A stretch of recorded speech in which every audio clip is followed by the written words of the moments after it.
ଆସନ୍ତୁ କବିତାଟିଏ ଶୁଣିବା ସେଇ ମହାପ୍ରଭୁ ଜଗନ୍ନାଥଙ୍କ ଉପରେ। ସେ ଆମ ଜୀବନରେ ସବୁବେଳେ ସମର୍ଜିତ ହେଇ ଅଛନ୍ତି। ଯେତେ ତାଙ୍କୁ ଅନୁଭବ କଲେ ସେ ଅନୁଭବ କେବେ ସରେନି। ପ୍ରତିଦିନ ନୂଆ ନୂଆ ଅନୁଭବ ଆସି ଆମର ଜୀବନରେ ଦସ୍ତଖତ ଦିଏ।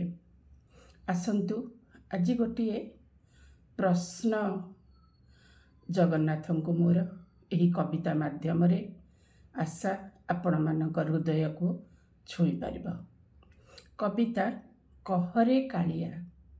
କବିତା କହରେ କାଳିଆ। କହରେ କାଳିଆ ସବୁ ନିନ୍ଦାତକ ମୁଣ୍ଡରେ ମୁଣ୍ଡାଇ ହେଉ ତୁ ଖୁସି। କିଏ ଗାଳି ଦିଏ ଭଲ ମନ୍ଦ କହେ କିଆଁ ସହୁ ହସି ହସି। କେବଲେ ଦଗା ଦିଆ ହଟିଆ ଠାକୁର କିଏ କହେ ନୁହେଁ ସିଏ ତ କାହାର। ନିନ୍ଦା ଅପମାନ ନକରି ଖାତର ସମସ୍ତଙ୍କ ସାଥୀ ହେଉ ବାରମ୍ବାର। ଜାଣିପାରୁନି ତୋ ଭାବ କାଳିଆ ସବୁ ଦୋଷ ନେଉ ମୁଣ୍ଡେ।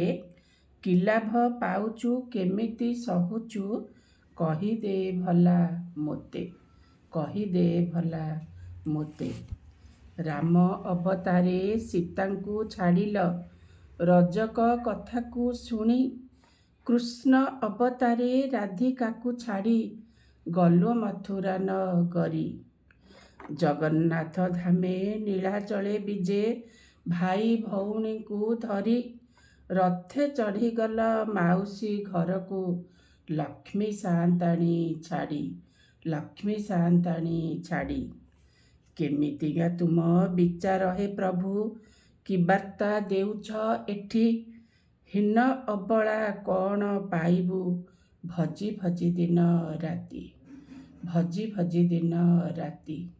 ଠାକୁରେ କୁହନ୍ତୁ ଆପଣ ଯଦି ନିଜର ସର୍ବୋତ୍ତମ ପ୍ରିୟ ସୀତାଙ୍କୁ ଛାଡ଼ିଥିଲେ ରାମ ଅବତାରରେ, କୃଷ୍ଣ ଅବତାରରେ ଛାଡ଼ିଥିଲେ ମା ଶ୍ରୀ ରାଧିକାଙ୍କୁ, ଆଉ ଆଜି ନୀଳାଚଳ ଧାମରେ ଛାଡ଼ିକି ଯାଉଛନ୍ତି ମାଉସୀ ଘରକୁ ଭାଇ ଭଉଣୀଙ୍କୁ ଧରିକି। କି ବିଚାର ତୁମର ପ୍ରଭୁ ମୁଁ ଜାଣିପାରୁନି। ରହୁଛି, ନମସ୍କାର।